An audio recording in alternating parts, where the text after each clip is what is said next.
शामी साहब, ज़ाहिर है कल बहुत अहम समाअत है तौहीन अदालत की इस्लामाबाद हाई कोर्ट में, मगर फिर 6 सितंबर को ममनुआ फंडिंग केस की समाअत, फिर इलेक्शन कमीशन में तोशाखाना केस रेफरेंस की समाअत है 7 सितंबर को, फिर इलेक्शन कमीशन ही की तौहीन का केस की समाअत 7 सितंबर को है।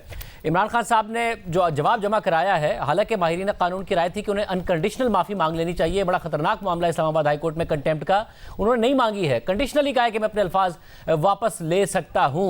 और तहरीक इंसाफ का ये कॉन्फिडेंस भी है कि इमरान खान साहब करोड़ों उनके चाहने वाले हैं, उन्हें अगर इस तरीके से नाअहल करेंगे, हटाएंगे, तो फिर वो कैसे खुद रह पाएंगे जो उन्हें हटाएंगे।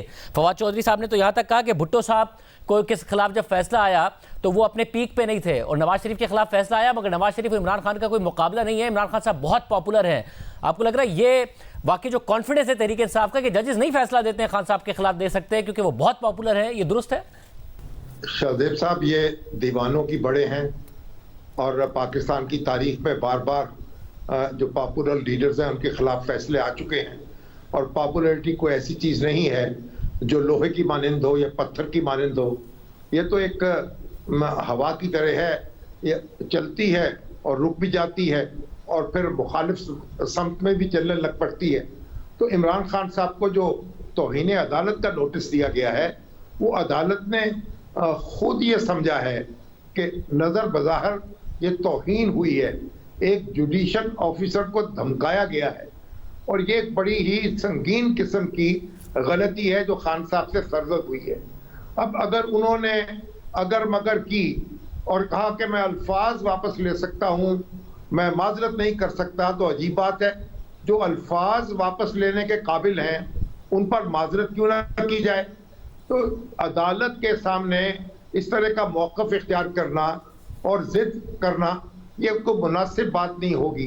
तो नवाज शरीफ साहब ने भी तौहीन अदालत के केस का सामना किया था और उस वक्त भी तरह तरह के मशवरे उनको दिए जा रहे थे कि माफ़ी ना मांगे, बयान वापस ले लें, ना ले लें। फिर बिलाखिर फैसला किया कि वो माजरत करेंगे। अब खान साहब के लिए बेहतर यह है कि अदालत को वो मजबूर न करें कि उनके खिलाफ कार्रवाई करें, क्योंकि अदालत के सामने भी सवाल पैदा होगा कि जो ताकतवर है, जो मकबूल है, वो कानून से बलतर है क्या? खान साहब खुद कहते रहे हैं कि कानून सबके लिए बराबर होना चाहिए, ताकतवर के लिए भी वही हो और कमजोर के लिए भी वही हो। तो जब उन्होंने धमका दिया है जुडिशल ऑफिसर को, उस पर खुले दिल से माजरत का इज़हार करें, इसमें उनकी कोई चुप्पी नहीं होगी। वड़ाई साहब, तहरीक इंसाफ की तरफ से तो ये भी मौक़िफ़ आया, फौज साहब ने कहा कि इमरान खान क्यों माफ़ी मांगेंगे, हम तो कंटेस्ट करेंगे, ये केस ही फजूल है, माफ़ी तो उल्टा जज साहब को मांगनी चाहिए। वो इस्लामाबाद हाई कोर्ट तक उन्होंने तनकीद कर दी थी और आज भी जवाब से लग रहा है कि वो कंटेस्ट करने की नीयत में है। तो आपको लगता है कि ये जो कॉन्फिडेंस है कि खान साहब इतने मकबूल हैं कि जजेस नहीं कर पाएंगे, उन्हें डिस्क्वालीफाई, उनके खिलाफ फैसला नहीं दे सकते हैं क्योंकि वो अपनी मकबूलियत के पीक पर हैं, ये दुरुस्त कॉन्फिडेंस है? देखिए, किसी हद तक तो ये दुरुस्त है कि जब कोई मकबूलियत के इस पीक पर होता है जैसे कि खान साहब हैं, तो वो ये समझते हैं कि उनके ख़िलाफ़ कोई फ़ैसला देना इतना आसान नहीं है। ज़ाहिर है क्योंकि अदालतें भी आवाम में से ही होती हैं, अदालतें भी आवाम की राय का एहतराम करती हैं, और अदालत के अंदर जो गवाहियाँ पेश होती हैं वो भी आवाम में से भी होती हैं, और बेसिकली अदालतों का फ़ैसला भी आवाम का ही फ़ैसला होता है। दुनिया भर में यही कंसिडर किया जाता है। कॉन्सेप्ट यही है कि अदालत दरअसल आवाम का ही एक सेलेक्ट ग्रुप है जो ये फ़ैसला करता है। लेकिन मैं ये समझता हूँ, मैं शामी साहब की इस बात से एग्री करता हूँ कि भाई उन्हें अनकंडीशनल अपॉलॉजी करनी चाहिए। और मुझे ये लगता है कि जो उन्होंने अदालत के अंदर जवाब भी दाखिल किया, उसके अंदर भी ये गुंजाइश रखी है कि जब थोड़ा सा दबाव पड़ेगा, जब अदालत के अंदर वो खुद जाएंगे, तो मेरा ख्याल है वो माफ़ी मांग लेंगे, वो माजरत कर लेंगे। उन्होंने ये रास्ता खुला रखा है और यही मुनासिब तरीका है। अदालत के सामने अकड़ने से बेहतर है अदालत के सामने झुका जाए, और यही रवायत रही है सुकरात से लेके बड़े लोगों की कि लोग झुकते हैं। जितना कोई बड़ा आदमी होता है उतना वो अदालत के सामने झुकता है। जो अदालत के सामने अकड़ता है वो उसको ना जमहूरियत में पसंद किया जाता है, ना उसका अंजाम जो है उसको पसंद किया जाता है। शामी साहब, ये भी बताइएगा कि हमने देखा है जब पिछली दफ़ा आप दोनों से भी गुफ्तगू हुई तो ये बात हो रही थी कि खान साहब के क्या यहाँ से मामला बेहतर हो जाएंगे, मगर नज़र आ रहा है कि तहरीक इंसाफ है मुसलसल कन्फ्रंटेशन मोड में।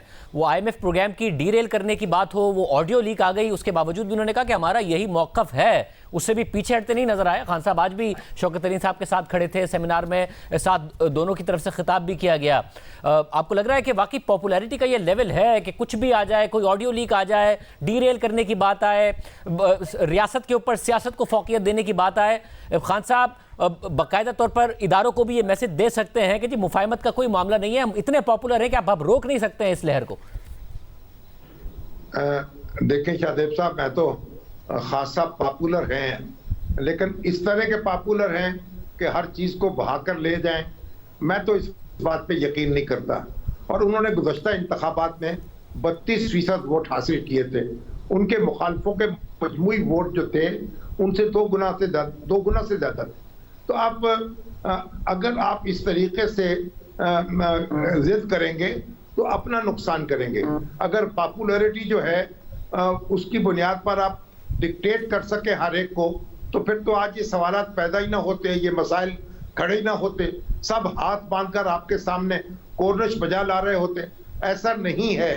अदारे जो हैं वो रिएक्ट कर रहे हैं और मुख्तलिफ जो ताकतें हैं पाकिस्तान के अंदर वो भी इसको नापसंदीदगी की नज़र से देख रही हैं।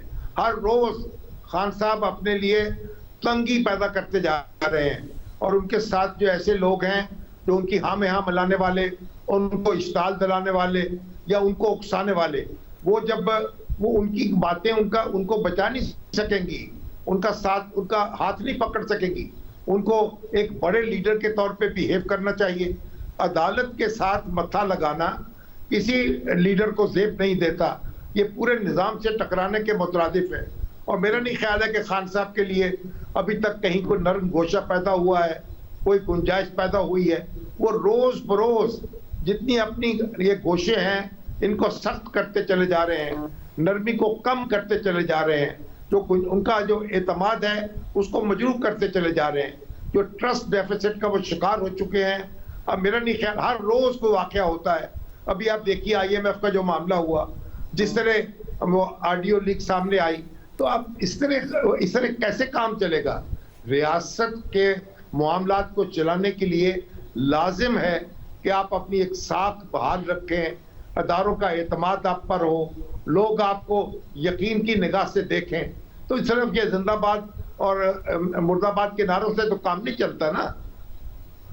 वड़ाई साहब आप बताइएगा, ये जो एक कॉन्फिडेंस है कि आज इलेक्शन हो जाए या जब भी इलेक्शन होगा 2/3 मेजॉरिटी इमरान खान साहब लेंगे, ये जो कॉन्फिडेंस है कि उसकी वजह से कोई टेक्निकल नॉकआउट भी नहीं हो सकता है, इदारे खिलाफ हैं तो भी तहरीक इंसाफ कहती है कि जी अब इलेक्शन जब भी होगा हम 2/3 मेजॉरिटी के साथ ही आएंगे, ये दुरुस्त कॉन्फिडेंस है इस वक्त? नहीं, मेरा ख्याल है कि ये दुरुस्त कॉन्फिडेंस नहीं है। एक जो बड़ा लीडर होता है मफाहमत और मज़ाहमत दोनों से काम लेता है। इमरान खान साहब जो है मज़ाहमत या एक मनफी जो चीज़ें हैं वो ज़्यादा कर रहे हैं, बजाय इसके कि कोई मुस्बत भी चीज़ें करें। उन्हें चाहिए कि मसलन ये IMF वाला जो मामला है ये तो कंडेमनेबल है और इसकी जितनी भी अफसोसनाक है ये करना, मेरा ख्याल है ये तो आखिरी हदों को छूना है। इस तरह के करके मेरा ख्याल है कि वो रियासत को नाराज़ कर लेंगे, रियासत को, एस्टेब्लिशमेंट को नाराज़ कर लेंगे, जो उनके लिए अच्छा नहीं है। उनको जब भी इक़्तिदार मिलना है, ये नहीं हो सकता कि वो रियासत को नाराज़ करके रियासत के ऊपर जो है वो ज़बरदस्ती बैठ जाएंगे। रियासत के साथ सुलह सफाई करके ही जो है वो इक़्तिदार में आ सकते हैं। तो मेरा ख्याल है उनका तरीक़ेकार वफामत वाला जो है उसकी तरफ उन्हें अब बढ़ना चाहिए। उन्हें ऐसे एक्शन नहीं लेने चाहिए जिससे लोग रियासत जो है उसको नुकसान पहुँचे, जैसे IMF वाला मामला है कि वो एडमिट कर रहे हैं कि रियासत को नुकसान पहुँचेगा लेकिन इसके बावजूद वो कर रहे हैं। तो मेरा ख्याल है ये बड़ा अफसोसनाक है। इस तरह की पॉलिसियाँ PTI को नहीं बनानी चाहिए। पॉपुलर जो लीडर होता है उसकी जिम्मेदारी भी बढ़ जाती है, उसको जो है वो ज़्यादा एहतियात से चलना पड़ता है कि अपनी पॉपुलैरिटी का भी ख्याल रखें और रियासत का भी ख्याल रखें। अगर वो रियासत को नुकसान पहुंचाते हैं और अपनी पॉपुलैरिटी बचा लेते हैं तो ये कोई एक अच्छा सौदा ना होगा, ये एक नुकसानदेह सौदा होगा।